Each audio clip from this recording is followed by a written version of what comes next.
Owen Gonzaga po ang Information Officer ng PDRRMO sa Dinagat Islands. Atin po lamang kausapin. Owen, good morning. Morning. Good morning, Sir Ted. Oo. Owen, kamusta kayo sa Dinagat Islands dyan? Tinamaan ba kayo? Dumaan ba sa inyo si Tino? Alright, Sir Ted, salamat sa Diyos, hindi po dito naglandfall sa Dinagat Island si Tino, pero malaki rin po yung effect ng bagyo dito sa Dinagat Island. Ramdam na ramdam yung lakas kagabi. Sa ngayon po, yung panahon natin dito sa Dinagat Island ay kalmado na.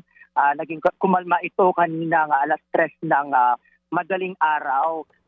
Na nararamdaman na po natin ngayon ang init, hindi na po mahangin at saka wala nang pag-ulan, subalit makulimlim pa rin yung kalangitan natin. Kagabi nga, nagsimula yung ulan at hangin alas 10 po ng gabi. Ang onset po noon ay nasa 8 p.m. Pagdating ng 10 p.m. po ay ganun talaga. Lumakas na yung ulan at hangin at naririnig din namin yung yero at yung sipol ng hangin kagabi, Sir Ted. Nawalan kayo ng kuryente mga anong oras? Kagabi po bigla pong nawala yung kuryente namin mga alas 10 ng gabi po. Yung pag-start talaga nung malakas na hangin at ulan po. Hanggang ngayon wala pa rin kayong kuryente? Sir Ted, as of now, ongoing pa rin po yung restoration ng ating kuryente dito nga kanina sa San Jose. Ay kinukumpuni na ng ating Dinagat Islands Dielco Electric Cooperative itong mga poste natin na naapektuhan ni Bagyong Tino po. We're doing our best na ma-restore ito ngayong araw po.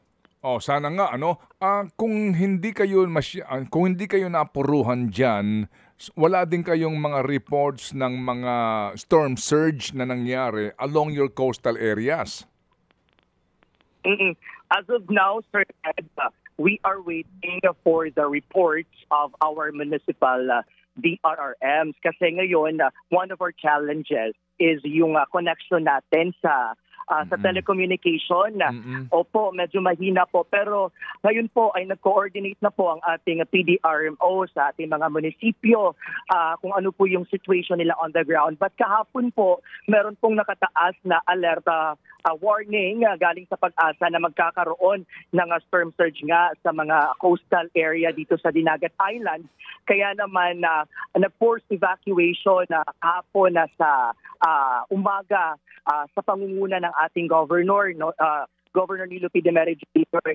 Kaya nagsilikasan itong ating mga kadinagat noon sa mga evacuation centers natin. Kaya nakakasiguro po tayo na as of now, wala po tayong na-receive na mga casualties pa po, Sir Ted. Ay, salamat naman kung ganon. Pero as we speak now, nasaan ka ba? Nasaan ka ngayon, eksakto? Sir Ted, nasa San Jose po tayo sa capital ng Dinagat Islands po. Okay, so ito bang Nonok Island, kaninong sakop ito?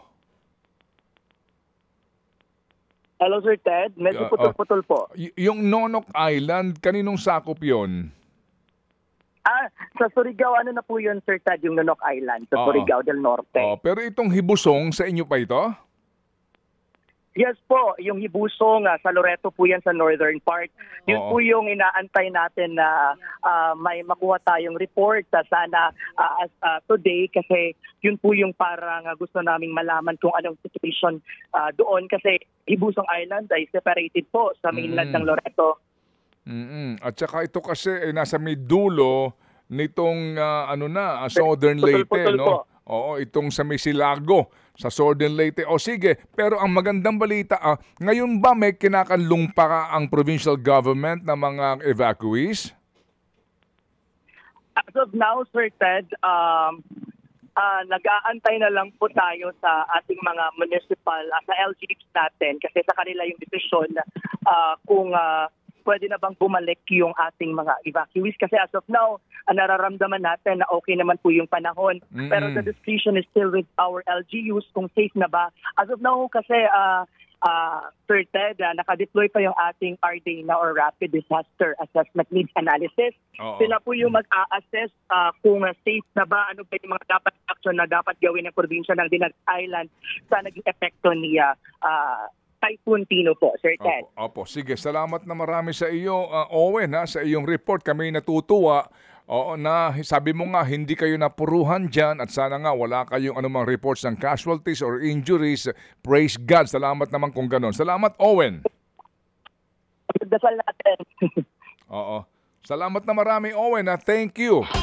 Mga kapatid, brothers and sisters, saan ka pa? Dito na tayo sa totoo. Dito na tayo sa True FM. Mga kapatid, mag-subscribe and follow po kayo sa social media accounts ng True Network PH. Yan po kami. Hanapin nyo lang True Network PH, Facebook, Instagram, YouTube, TikTok, and podcast. Mapa Apple or Spotify man yan, mahahanap nyo kami. Lahat ng mga napapanood at napapakinggan nyo po sa programa, nasa social media accounts namin yan. So, paano mga kapatid? See you sa social media!